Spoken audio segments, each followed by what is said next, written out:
name is Rebecca Day. I grew up in a small town in the Bay Area with my whole family within 5 miles of each other. When I was 18, I decided what better way to get out of my small town than go to school in a different state. So there I was, a California girl going to school at the University of Nevada, Reno. I studied visual communications at the Reynolds School of Journalism and digital media at the College of Liberal Arts. After graduation, I decided to pursue further education by studying for my Master's of Business Administration at UNR. I have a passion for design because of the power that it has. Everywhere we look, design surrounds us. Decisions are made every day based off of what we see in the world, the color and the beauty that surround us. My love of design comes from the things that I've done in the past that have led to design.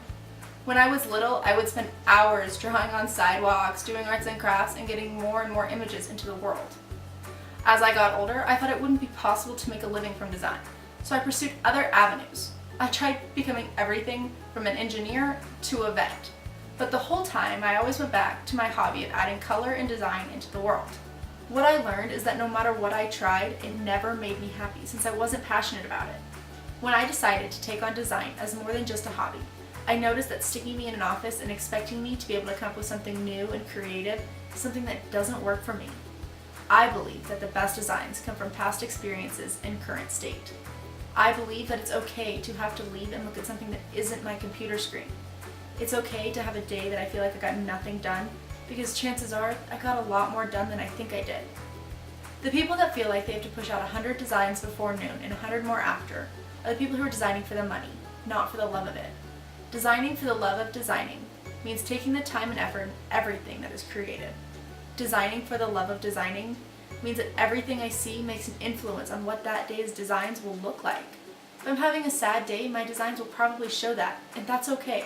Rome wasn't built in a day, and neither should anything that I take pride in creating.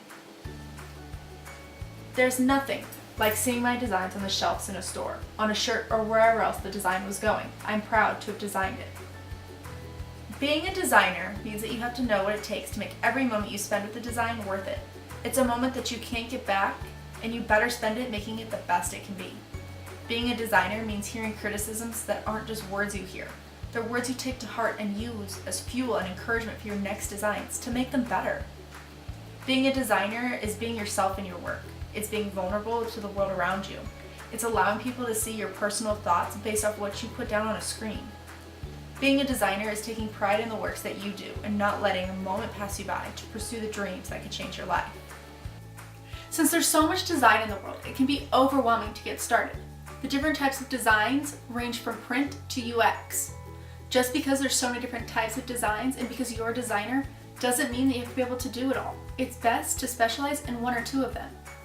Being a designer for a print company is completely different than being a web designer.